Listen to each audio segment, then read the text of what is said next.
Steven, how you doing? So great to see you today. Yeah, thanks for having me, Ryan. Great to see you. Yeah, it's been I should have looked. I don't know how long it's been since we did a last podcast, but I always enjoy our conversations. Yeah, a couple of years, 3 years, something like that.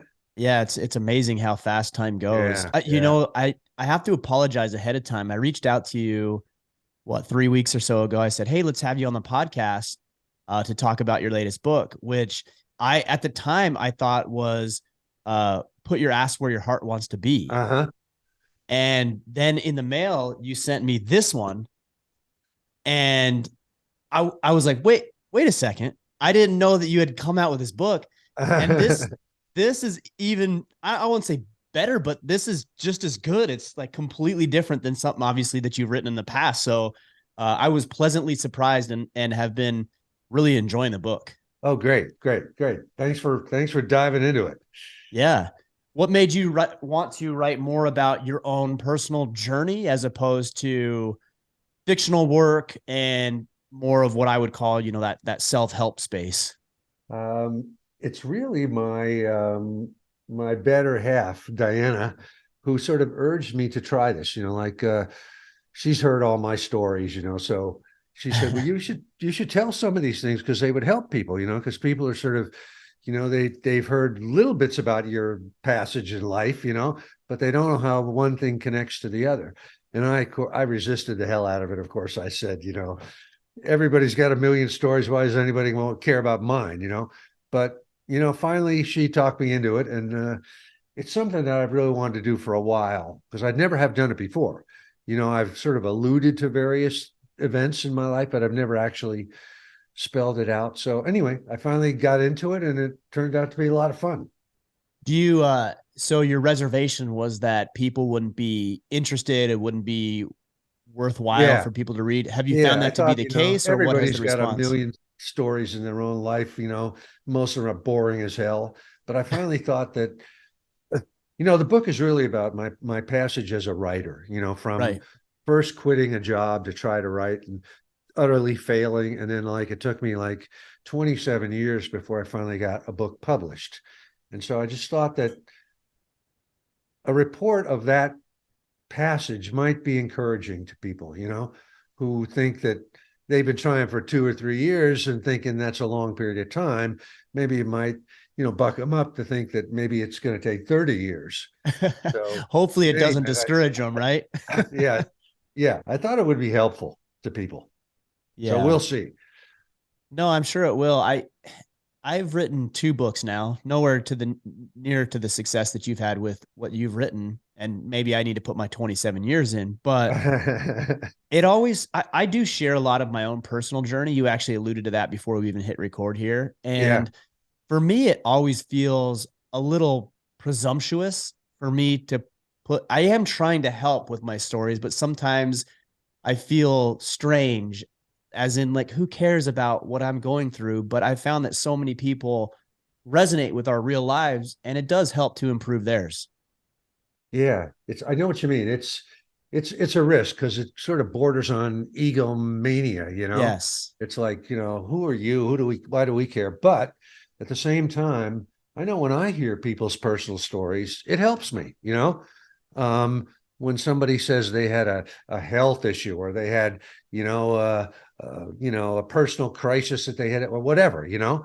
Um, I I'm encouraged by that. And a lot of times the sort of techniques that they used or the mindset that they used to overcome it is helpful to me. I'll use them as mentors and I'll take it in.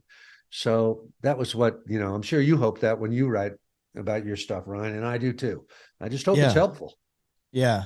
Now, is that the infamous typewriter there over your, I think that's your Actually, this left is shoulder? this is not. That one's in Okay. storage, but this is kind of a similar, it's baby brother. Okay. Yeah. What an interesting thing it must be to see how far writing has come with, obviously, computer technology and word processors, and to see that transition over the span of your career has probably been pretty interesting. Yeah, it's like I started talking in the book, about typewriters, and I realized that people don't know what a typewriter is these days. In fact, I saw a thing, I forgot the name of the show, but it was a thing where they had like 8 or 9 kids, like 6-year-old, 7-year-old kids, and they showed them a typewriter and asked them, "What is this?" And they just didn't have a clue. They were trying to feed paper in, through the front of the thing. And so, yeah, things have certainly changed, and even to mention something like carbon paper. I mean, you know what carbon paper is, right? Or don't Um, you? maybe I don't. Maybe you could Wow. explain it for It's me. amazing. Explain it. Like when you're writing on a typewriter, if you Right. wanted to have a copy of something, not just Oh, one page, you would put in one page, then you put a piece of carbon paper, and then a second page. And as the key struck the first page, the carbon paper would transfer it to the second page as well. So okay. carbon paper was like inked paper, really thin filament type paper. And I just, to me, that's just a given, but I realize people today don't know what that is. So anyway, you're right. It's interesting how things have changed. So I didn't know that. I was actually going to ask because when you're typing something, I mean, a mistake, maybe you could have whited it out or crossed it out, but then you'd need to write the new word. I was like, okay, how do you get multiple copies of this? But now that you say that, I had a really interesting experience. I must have been I want to say I was maybe in seventh grade, and I got my report card in the mail, and I can't remember what class it was. It's probably English or history. And I got a D on my report card, and I got it before my mom got home. And I either there was a piece of carbon paper with the report card, or I had some, and I actually changed the D to a B. I don't even know if my mom knows to this day, but I changed the D to a B using that same concept. So I am familiar with it now that you share it. Great, great. That's a great memory to bring back. I'm gonna have to see if she knows that I did that. I don't know if she knows to this day. Speaking of technology, though, are you familiar with AI programs like ChatGPT? Is this something you've heard of? I've been reading about it in the paper, but I've never actually seen it work or done anything with it. Yeah, I'm interested because I typed in a question the other day and I said, write me a 1,000 word article on the best fitness tips for men. And within 30 seconds, it had cranked out 7 or 8 tips that were all legitimate. It sounded professionally written. I didn't see any weird computer lingo. It all looked like it was very generic, but it was pretty good. And I was curious about your thought with some of this AI technology with when it comes to journalism or even just authoring a novel. If you look at that as a threat, if you look at that as advancement, and what your perspective on something like that would I be. think it's the work of the devil. Mm. It's the spawn of the devil, What makes you say in my that? opinion. And like you say, it is so generic that thank goodness I don't feel threatened by it at all, because I think the definition of that is that there's no element of soul in anything, Mm. that it's just sort of culled from other stuff. And a friend of mine, like, sent me just for fun. He said, "Give me a review of my last 2 books, of my books, right, Okay. including the one you have, Government Cheese." And the first one, I think it was of Gates of Fire or something like that. And the AI review was pretty realistic, but because they had somehow culled it from various reviews or whatever. But the new one, since it was brand new, was completely wrong and out to lunch. Then they were just, I don't even know, the AI was just sort of making it up or whatever, but it was totally wrong. So that really encouraged me that they ain't that smart yet. Yeah, But and this I is heard scary. It is scary. it's scary. And I heard something interesting today with these things is we call it AI artificial intelligence, but it's really not completely artificial or intelligent. There's parameters, right? There's somebody is dangling the strings and saying, okay, well, we don't want to talk about transgenderism, for example, or we don't want to talk about, I don't know, there's parameters that people are entering, Yeah, you're but right. they're Yeah. touting it as completely objective when it comes to the returns or the results that you're going to Yeah. get back. Yeah. Which it's not, like you say, because somebody has to establish guidelines and guardrails and that kind of stuff. Yeah. Yeah. Yeah. And I think it's okay if you have Obviously, if there's people who disagree with you or see it differently, but I just want to know that you're biased towards your perspective. Don't tout it as something that is unbiased when clearly it's not. Yeah, yeah, yeah. It has to be biased. It's like the editors at a newspaper are going to skew the newspaper one way or another. What is truth, right? What is objective truth? Yeah. Yeah. How So have you found to get to the root of that, including some of your past works where it's, Gates of Fire, where it might be some historical fiction? How have you found in your research to get to the truth of the matter when you are writing a book like that? that's a great question. I think that you have to have a point of view in everything, right? Like one book of mine is The Lion's Gate, which was about the 1967 Arab-Israeli War, the Six-Day War. And Okay. as I was putting that together, I did a bunch of interviews in Israel, blah blah blah blah blah, and I had to write in the introduction that this book is not objective, that I'm taking it from the Israeli side.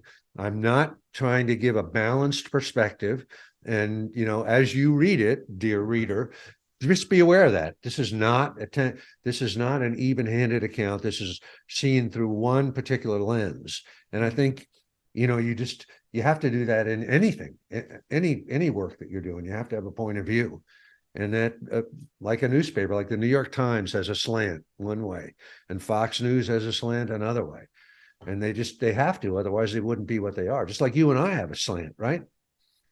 Yeah, I think that goes back to your comment about soul. If you don't have a point of view, you don't have an assertion or a perspective, does it really, it lacks, well, it lacks courage, I think, to not take a side, to not stand for something. And it lacks something to contend with, something to debate about. And I think it does lack a lot of soul if it's so generic that it's trying to appease everybody. Yeah, I think that's a great way of putting it. There's nothing to contend with, like your stuff definitely has such a point of view that somebody could react against it and say, oh, this is a bunch of bullshit. He's really pushing some kind of agenda that I don't think is possible, or that kind of thing. Or they could say, wow, this is exactly right. This guy's telling it like it is. This is exactly what we all need to hear. And you have to have that. Otherwise, you got nothing. Otherwise, you Yeah, have that AI. That's what AI is without that. Although I'm sure they're working on it. I'm sure. It is funny when people say you're pushing an agenda. Yes, correct. And I'm very clear about the agenda that I'm trying to push. Like Yeah. I'm not hiding the ball on that one. Yeah. So over time, then, throughout your career, what are the things that have, you also talked about hope a lot in this book. What are the things that have given you hope when it feels like you have this dream and this desire to do something, and you're met with just constant setback or resistance, as you would call it? What is it that gives you hope in the face of that? I mean, yeah, I've thought about that a lot, actually. And it's almost like there's no alternative to hope. It's sort of like swimming in the ocean. It's like, what's the alternative? If you stop swimming, you're going to be in the bottom of the ocean. So I think the alternative is death. You just got to keep going forward one way or another. um yeah, it seems as simple as that. I agree with that answer. I don't know how many people are content with that answer. It doesn't make it any less true or relevant. I'm hearing people in the back of my mind that still struggle with, throwing in the towel, or and I guess that's one option, right? Is to say, hey, maybe this isn't for me. Or one thing I hear a lot is people will say, if it's God's will, or if it's meant to be. And Uh-huh. that a lot of the time seems like an excuse not to continue doing the work that they have a desire to do, or a dream that they want to pursue. Yeah, I'm not sure what kept me going all the time. I felt like really like I sort of started like at the bottom of the pit. My odyssey started, an utter failure of my first shot at writing, and my life kind of falling apart, marriage exploding, et cetera, falling out of any kind of work, no money. So the challenge was to survive that. It was like, how was I going to get out of that tunnel? And for some reason, I felt like the only way I can get out of this is to write my way out of it.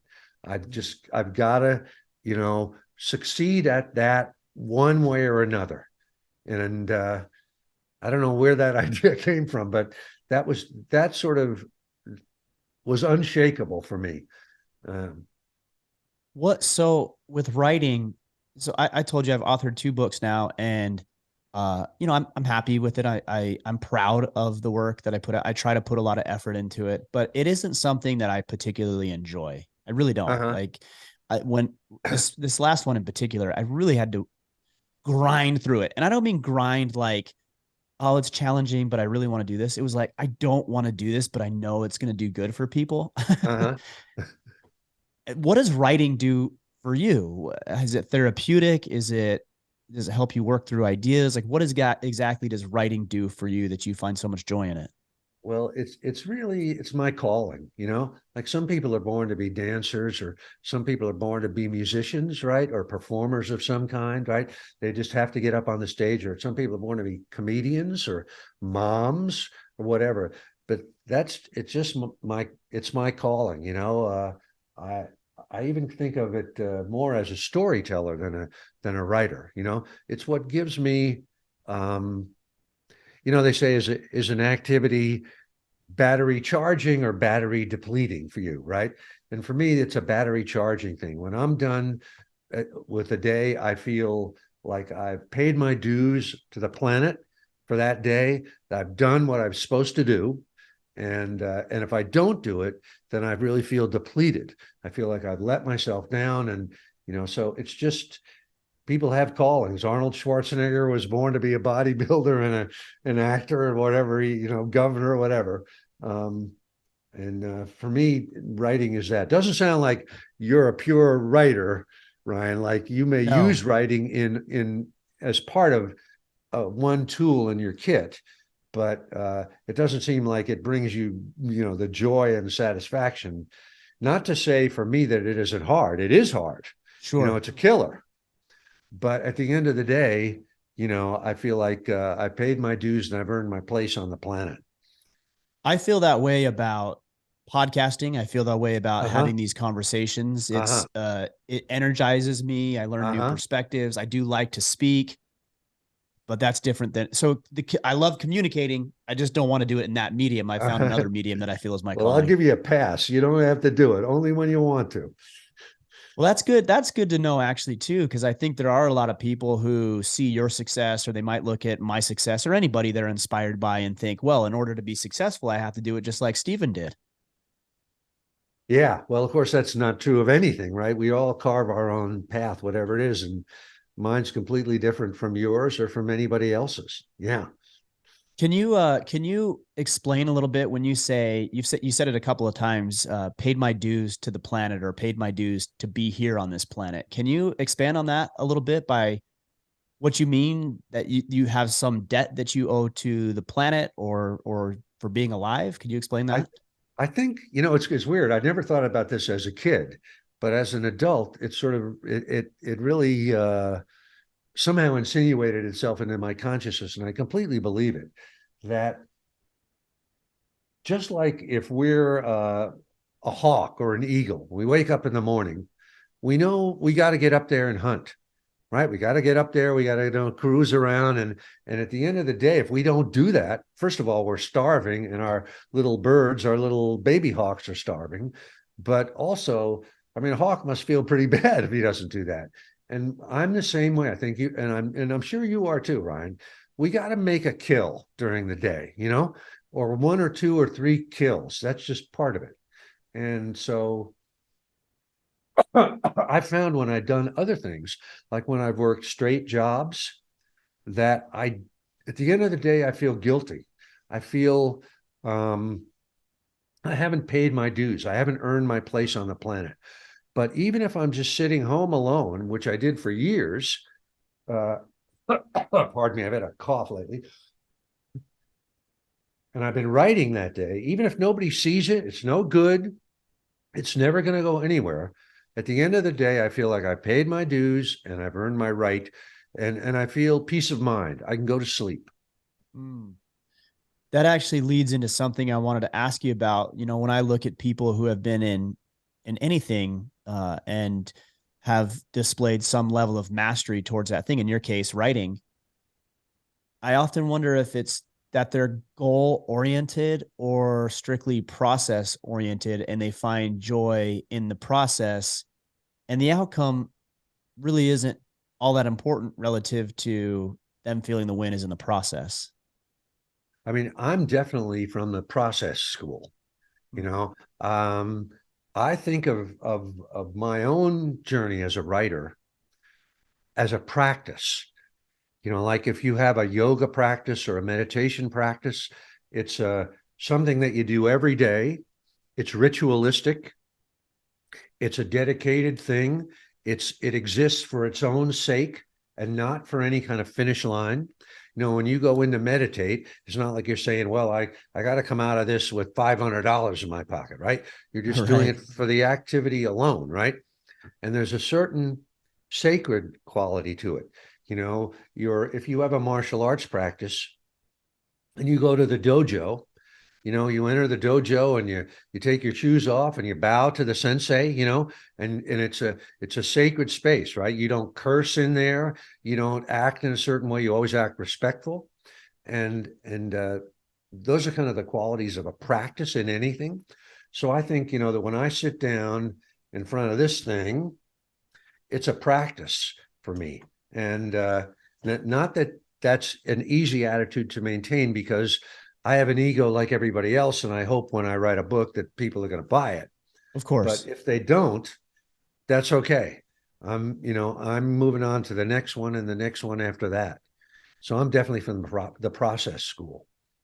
You're alluding to a level of you use the term respect, and I've looked at it as a level of reverence towards an activity as well. I remember when I was young, I must have been maybe in sixth grade or so. I got into a fight and got a bloody nose, and my mom freaked out and decided that she was going to get me into karate lessons.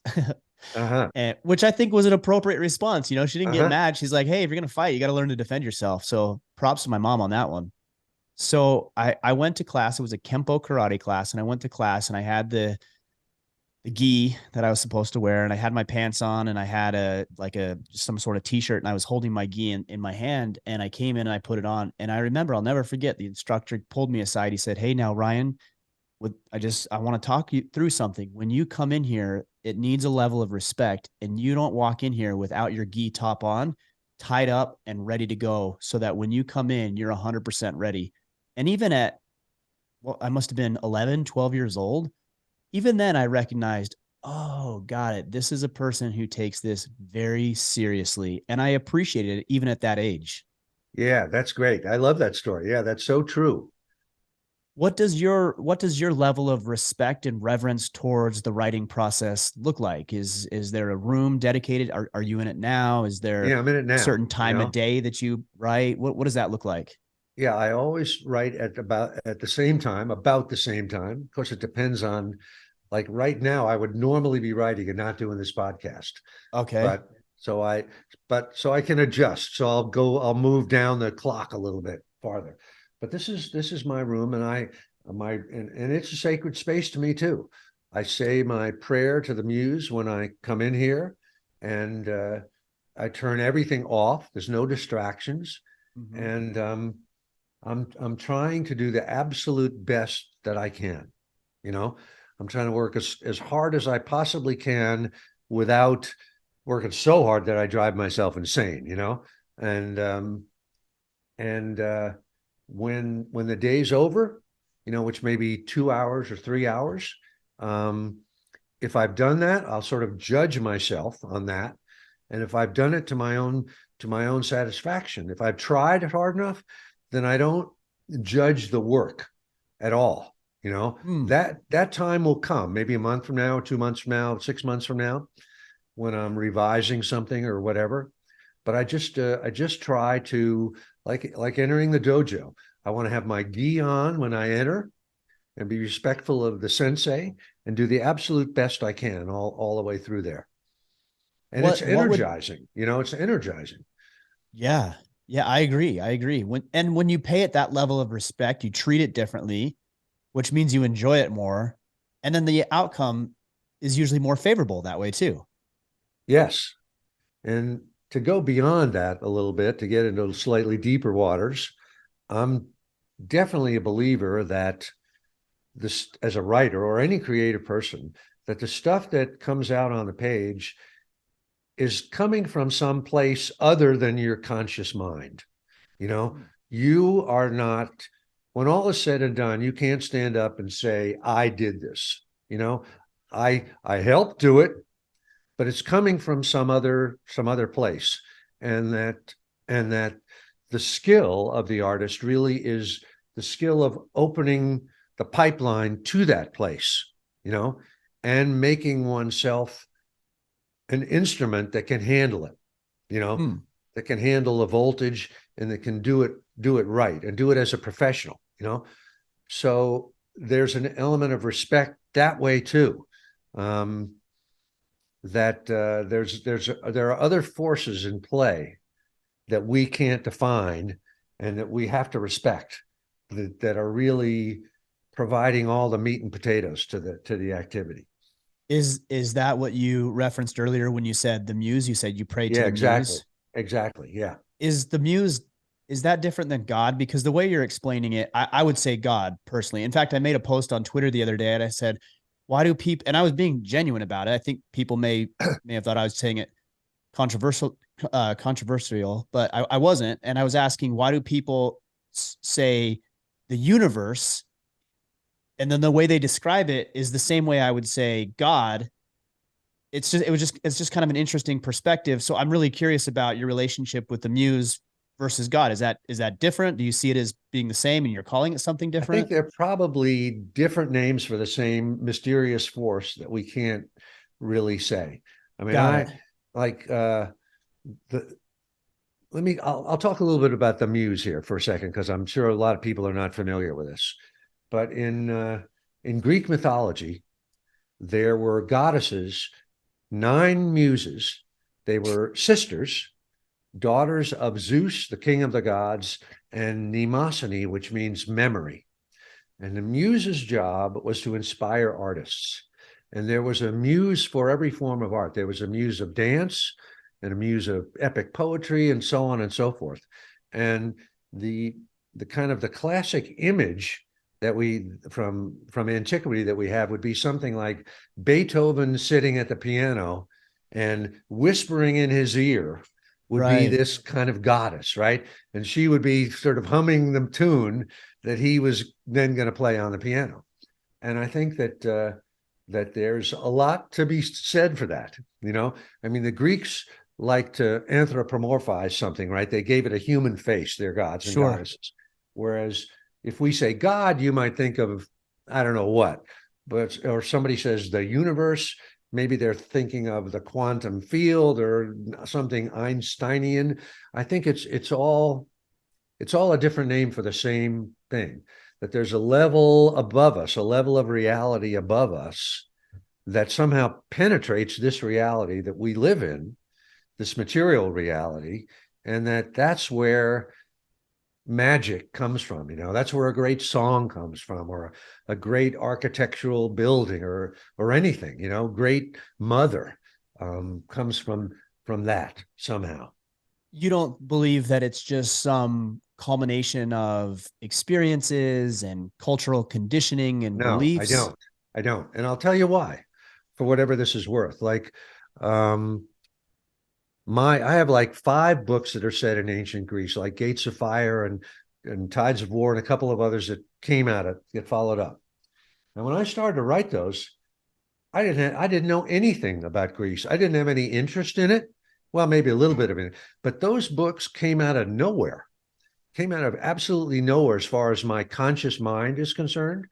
And they immediately resonated with a whole shitload of people, you know, and so that I could say to myself, something's going on here, and but and it was definitely very clear that it wasn't really me. It was coming through me. Now, in some way, I was, maybe I had a previous lifetime there or something, but in some way it was very congenial to me. When I found myself writing about something 2,500 years ago, I felt like I was really in command of it, that it was easy to imagine what it was like and how people thought.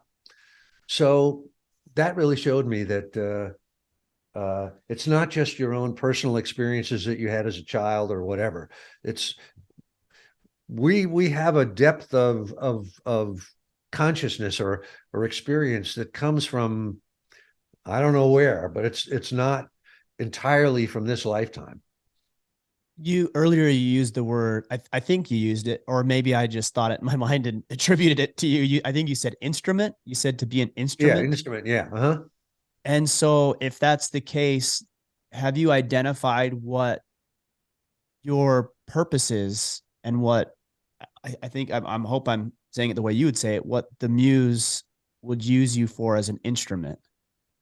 Um, well, here's what I mean by that, Ryan. If I can, it's, they say sometimes people who are serious meditators, and I'm not one, but Mm-hmm. people say that that you have to be in good physical shape and in good psychic shape, because the voltage that's coming into you when you meditate can overwhelm you if you're not ready to handle it, and so I use that sort of as an analogy. Like when the first book that I tried to write, where I completely failed and was just an utter disaster, my instrument, meaning the skills that I brought to the table, the skills as a writer of putting words on, but also the skills like, how do you start something?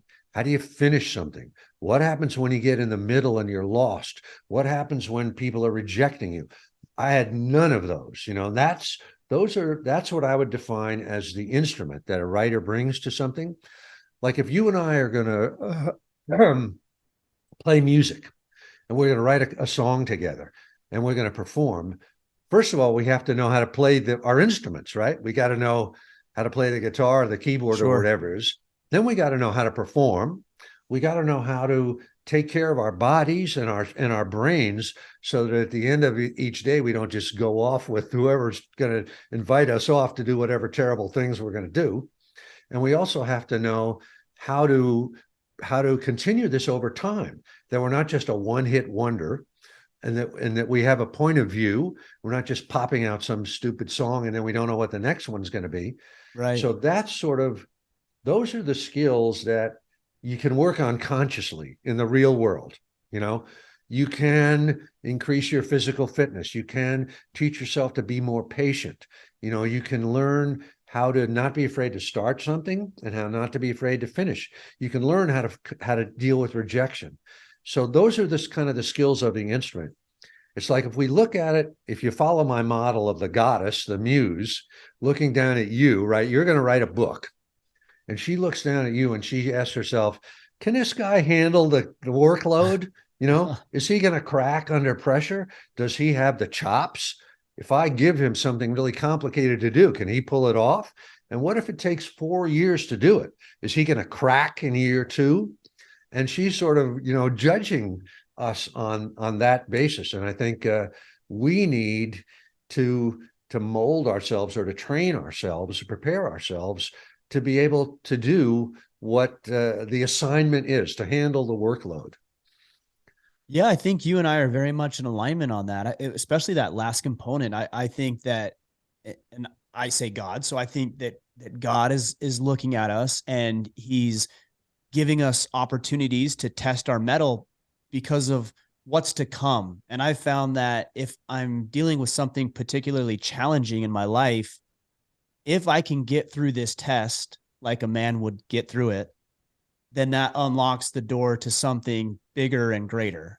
If I'm not being challenged, I don't feel like there's something on the other end of it. And I think God presents opportunities for us to struggle, for us to overcome hardship, because He's preparing us for what's to come next. I mean, I would definitely agree with that. And certainly it's very Old Testament. It's like the prophets, when God would talk to Jeremiah or something like that. He'd say, here, I want you to go preach. And the prophet would always say, not me, not me, right? Yeah. Why are you Yeah. putting this load on me, God? I can't handle this stuff, And or like Jesus said to the apostles, right, that he sends you out as sheep among wolves, right? And don't be afraid when you don't know what to say. Just start to speak, and I will provide the words for you, which is really exactly what I'm talking about in terms of a writer or an artist or a musician or a songwriter or something like that, that the muse or some other force will provide the words for you. And it is a test.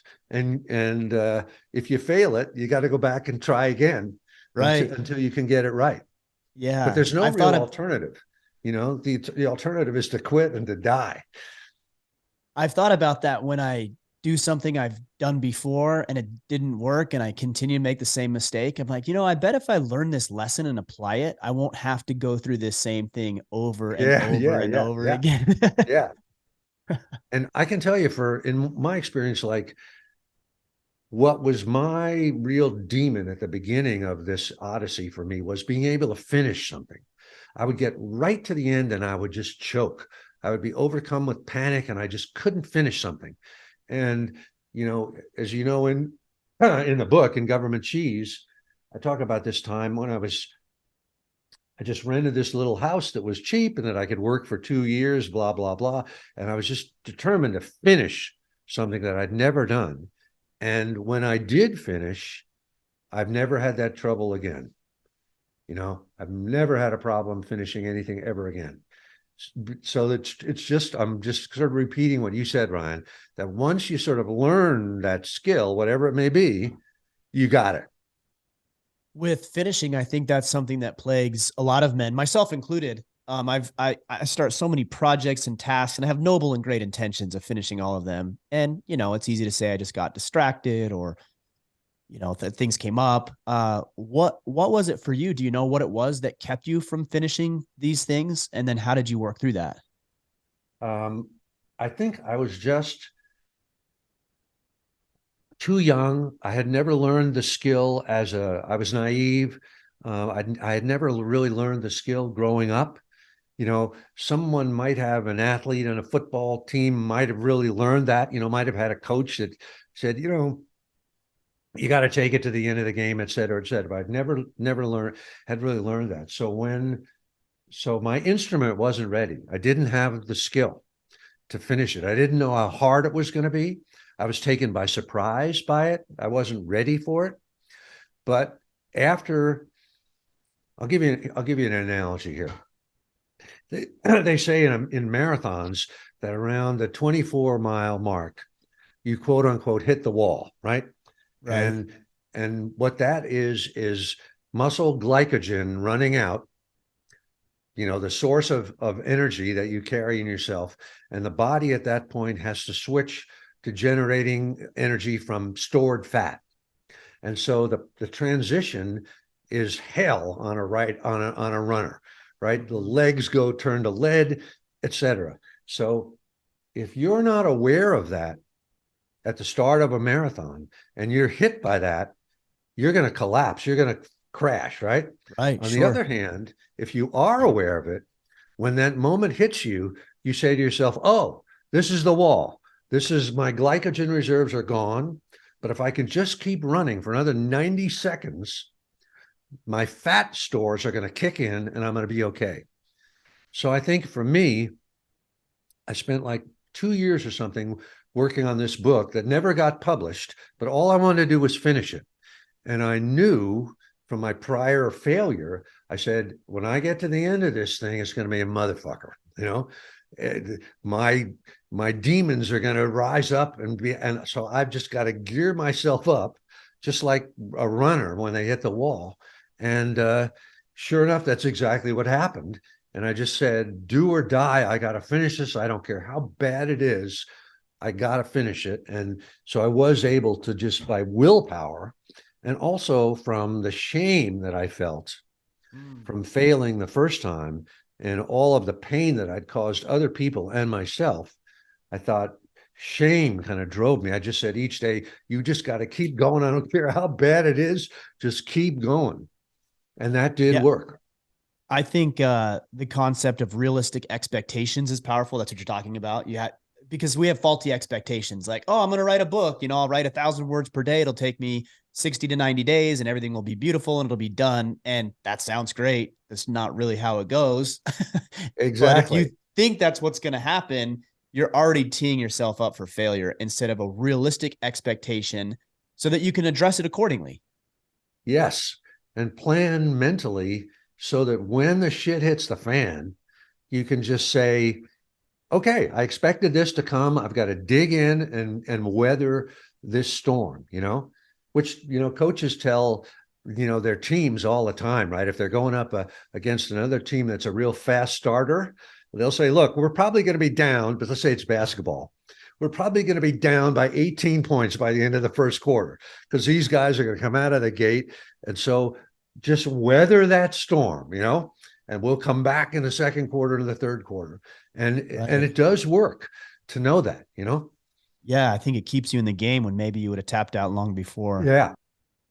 It's interesting you're talking about shame. I've been thinking a lot about this concept lately. These are words and feelings that modern culture says that we should not feel. Right? Don't be ashamed. You see this in the body positive movement. Some man or woman who's severely Yeah. obese shouldn't Yeah. be ashamed of that, when I think probably a healthy dose of shame would actually be a good thing and hopefully drive them to changing into a more healthy lifestyle. Uh, why do you think shame is so taboo? And how have you harnessed shame, like you were talking about earlier, in order to drive you towards results? I mean, it's a deep subject because I think there's sort of bad shaming, you know, fat shaming people or something like that, or doing it to ourselves Mm-hmm. that is just judgmental and just, cuts our motivation out from under us. But then there's good shaming and good self shaming. Like if you think about the Spartan culture, ancient Sparta was totally shame based Hmm. in the sense that it was really all about producing warriors who would face the enemy shield to shield, hand to hand, in what must be one of the most scariest possible ways of fighting.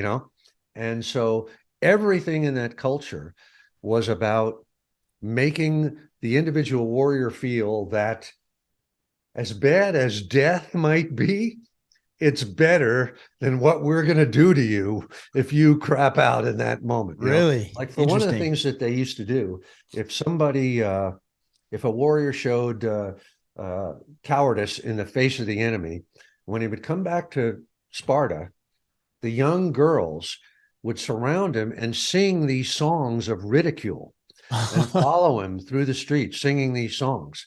Oh And wow. further to that, if a young man was engaged to a woman, to a young girl, and he showed cowardice, the other family would break off the engagement. And in fact, if that warrior had sisters and they were engaged to young men, those young men would break off with the sisters. And Oh even there wow. are many, many stories of mothers utterly shaming their sons. Um, I mean, the famous story of the Spartan mother who gives his son his shield for the first time as he goes off to war and says, come back with this or on it. Right. So in that sense, it was about overcoming fear, using shame as a weapon to overcome fear, or particularly fear of death. And so you can say that, maybe that's cruel, but it certainly works. And I think that, there's a certain way that we can harness it ourselves and just say, I'm not going to fall below this level of aspiration or of expectation of myself, no matter what. You know, the shame that I will put on myself in my own head is worse than whatever pain it's going to take. And, I was just watching that Kobe Bryant's Muse. Have you seen that No, I documentary? haven't. No, I haven't, but I need to Ah, watch that. you can imagine what it is. Of It's great, course. by the way.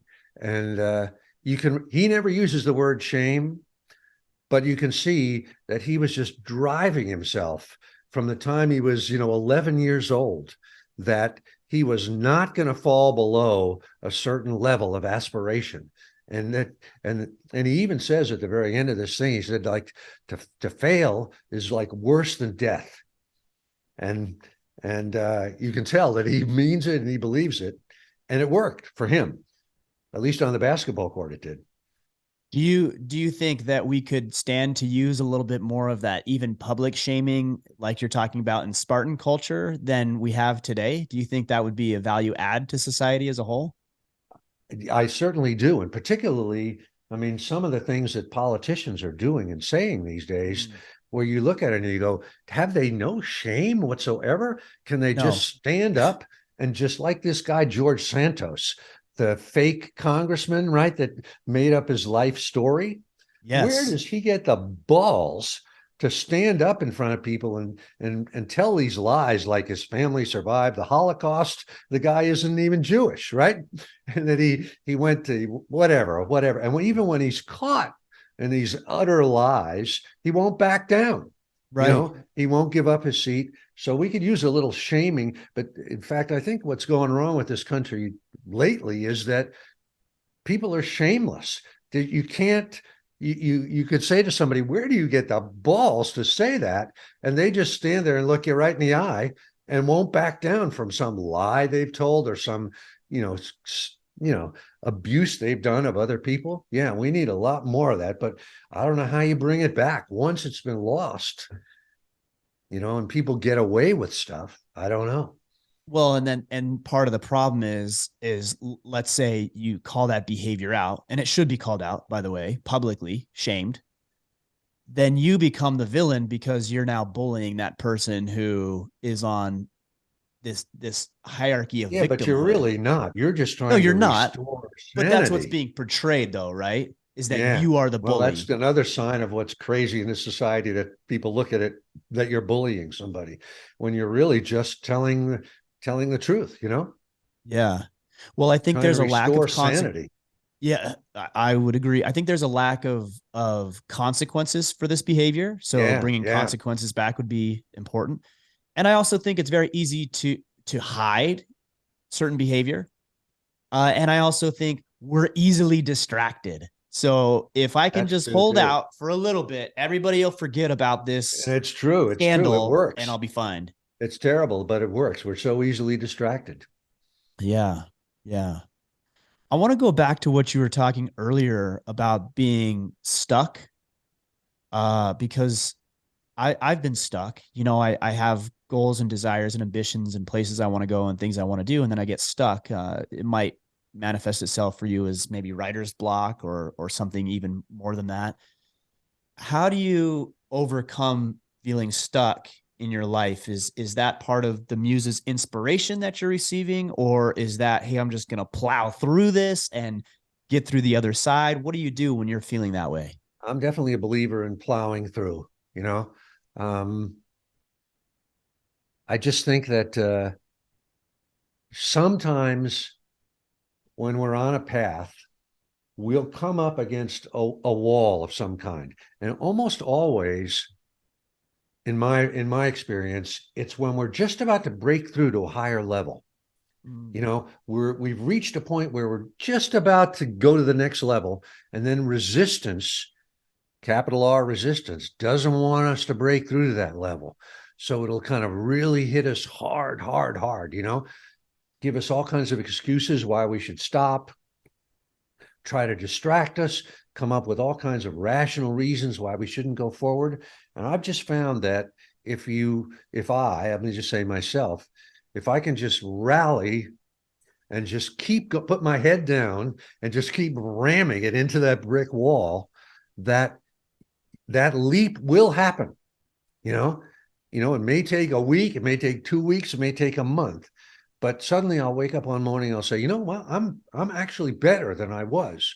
And then I'll sort of reassess and go, what did I learn there?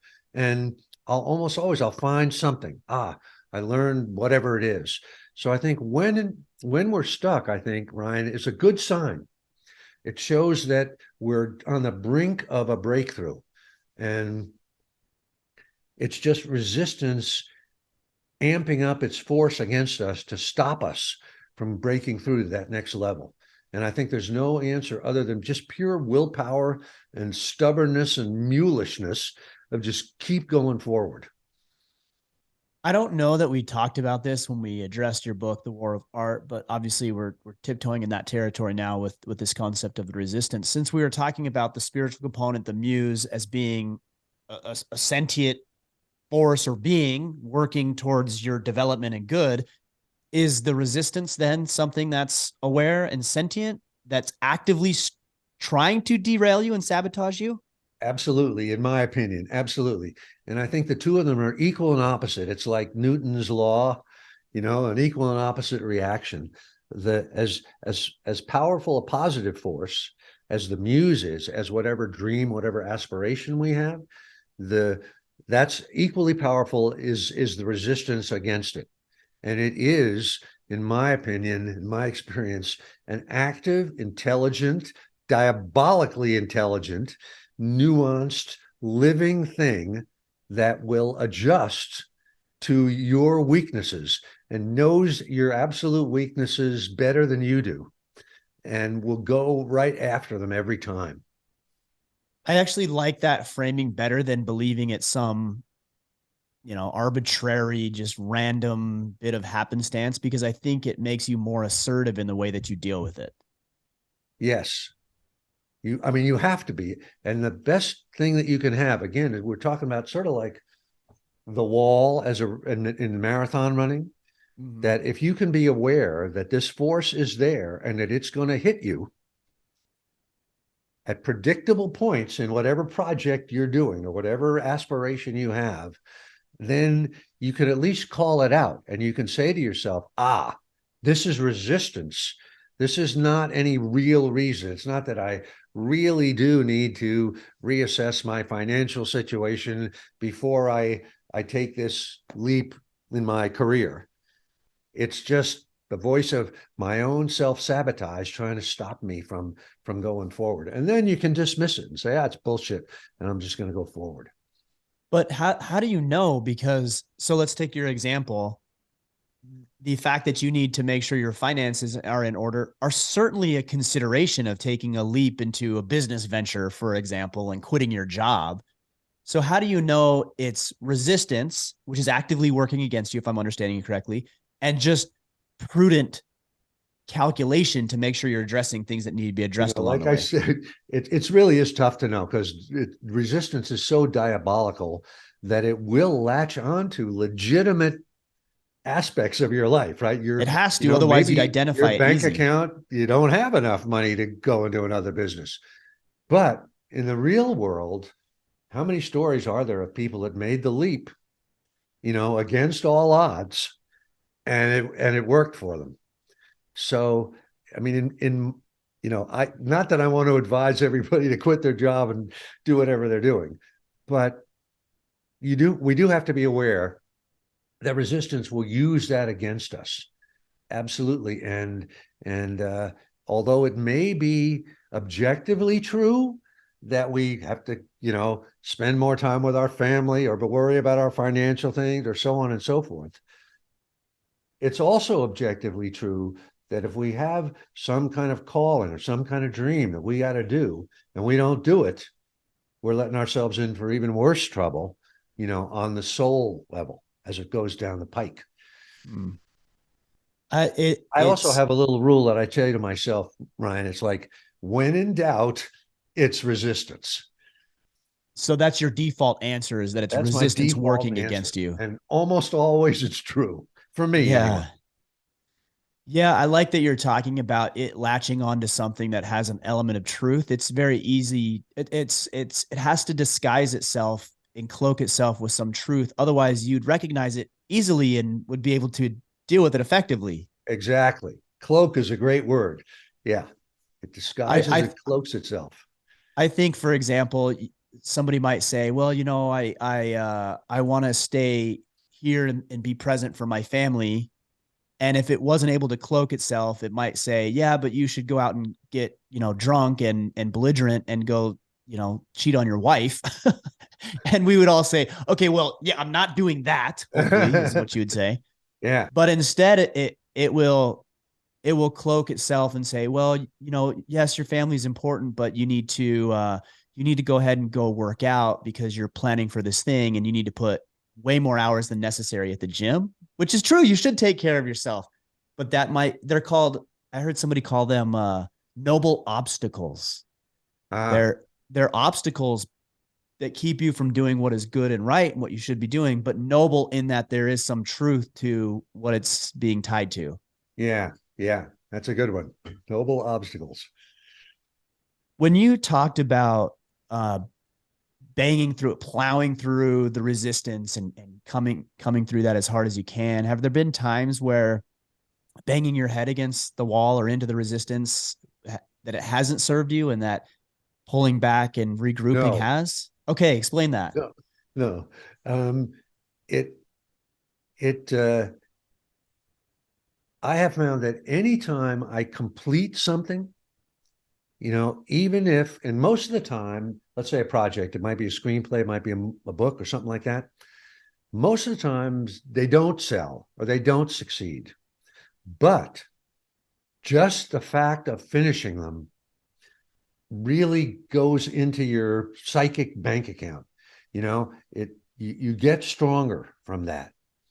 Um, so no, I don't think anytime that I've plowed through something, it's always been good. Even if nothing, I didn't make any money, but in other terms, in psychic terms, it's always been a plus. And I feel like I I'm getting stronger and I'm building my instrument, a little bit better.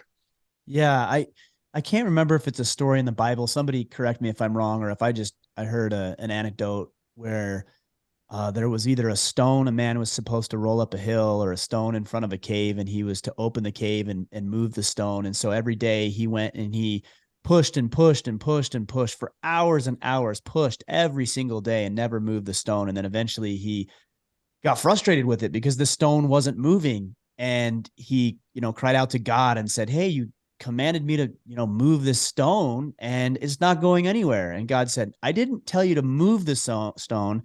I said to push on the stone. Oh, I And never so, heard that. That's great. and so he pushed on the stone, but then he was shown that through that effort, he saw his physique and he saw his Uh-huh. mental fortitude and his discipline to do this thing had all been developed by a, a misunderstanding of what the task or the goal was. Mm. Yeah. I mean, in a way, that's like what we were talking about earlier about a practice, right? Where it's not a goal moving this, if the stone doesn't move, it doesn't mean you failed, right? You've succeeded by showing up every day and putting your shoulder against that stone and trying as hard as you can. Yeah. Yeah. Can I don't you know if give that's me? what the story meant, but that's what I Yeah, that think. no, that's exactly right. Now I'm gonna have to find. Again, I don't think that's in the Bible, but I heard that story. It was very interesting. Uh, Can you give me a synopsis too on not government cheese? We're gonna make sure everybody knows that and knows where to get it, but also your book before that, which is put your ass where your heart wants to be. Very intrigued by that concept as well. that's a book that's Government Cheese is like a full blown big book, a memoir. Right. But Put Your Ass Where Your Heart Wants to Be is sort of like the War of Art. It's kind of a short book in the vein of being about the creative process. And the simple version of Put Your Ass Where Your Heart Wants to Be is if you can, like people will say, I want to be a writer, I want to be a dancer, I want to be a musician, but I just don't know where to start. How do I get going? So the answer to that in this book is take your physical body, put your ass, if you want to be a writer, put your ass in front of one of these things and stay there for 4 hours a day. If you want to be a dancer, get into the studio, right? If you want to be a bodybuilder, put your body in the gym. If you want to run, get your body out on the trail. And then the book really goes on to what happens kind of emotionally and also what I was talking on the level of the gods Mm-hmm. when you do that, when you really commit. And you put, so that when I say put your ass there, it's really about the idea of commitment, that you're not dabbling, you're not fucking around, you're really committed. And when that happens, this is kind of the short version of the whole book. Not only do good things start to happen on the material plane, in the sense that mentors may appear in your life, or good breaks may come your way out of nowhere, but also on the higher plane. I believe that whether we call it God or the universe or whatever you want to call it, it will start to intervene too, and good things will happen. I really believe that when we commit to something on some energetic level out there in the universe, in a mysterious world that we can't explain, forces that we can't name come to our aid, and if we sit down and start to write a novel, let's say, ideas will start to come to us. Day 8, a new character will appear on the page that we had never even thought of, and we'll go, "Oh, holy shit, this is really good." That's good. And then, and so, what is that except something out there in the universe coming to our aid? So, the bottom line, when all is said and done, I think, is, excuse me, put your ass on the line. Simple as that. Commit and do the motherfucking thing, and good things will happen. And conversely, talking about it and thinking about it and planning it and rehearsing it and researching it is bullshit. Start and do it. Put your ass where and when I say where your heart wants to be, I mean where your dream is. Sure.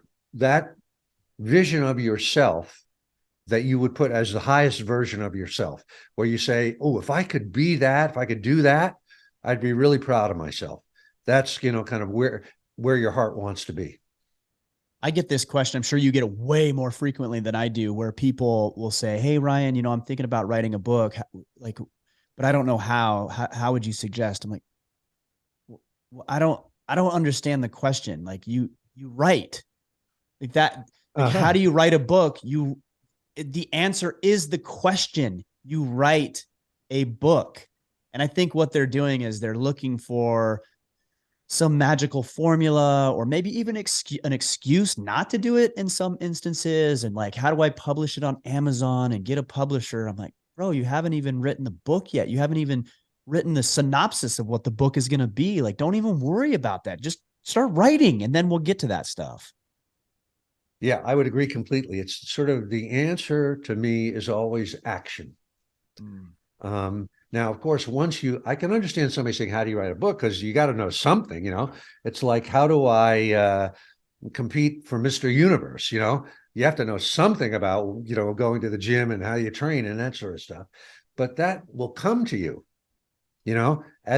once you're in the gym, you'll meet people, you'll get a trainer, you'll learn, you'll watch, and your own body will sort of teach you. But the technical stuff will come, but it's the action from the start that makes that happen. Right.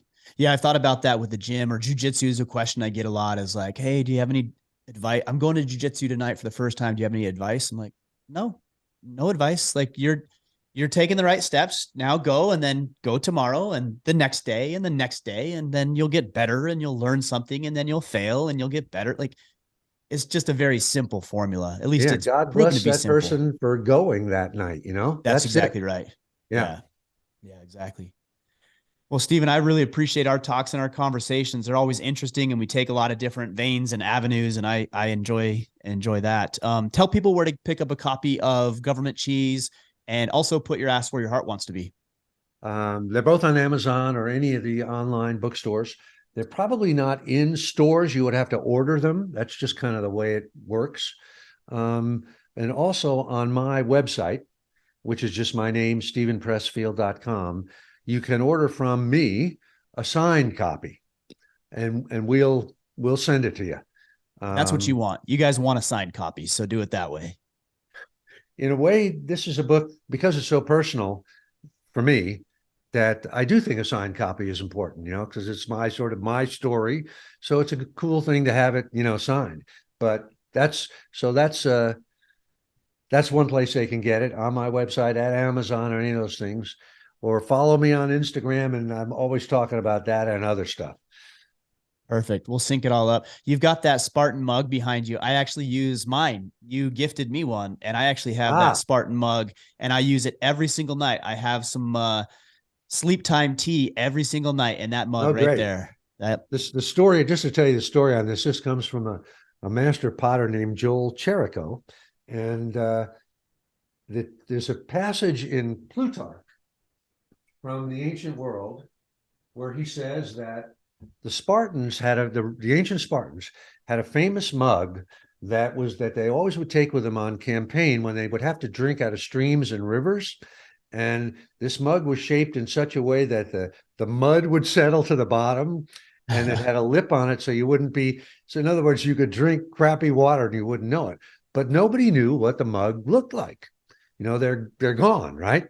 So Joel Cherico, who does not, he said, "Let me take a crack at this thing, and I'll see if I can recreate something." So that's the story behind that mug. It's a Spartan Kothon, Kothon. Kothon. I'm gonna write that down. I'm gonna look into that. Awesome. Well, Steven, thank you. I really appreciate our talks, our conversations, the books, and the information you share. It's been impactful in my life, and I really, really appreciate your work. Yeah, thanks, Ryan. It's great talking to you. You always have great questions, and we have a conversation, which is great, you know? Yes. So my best to you on all fronts.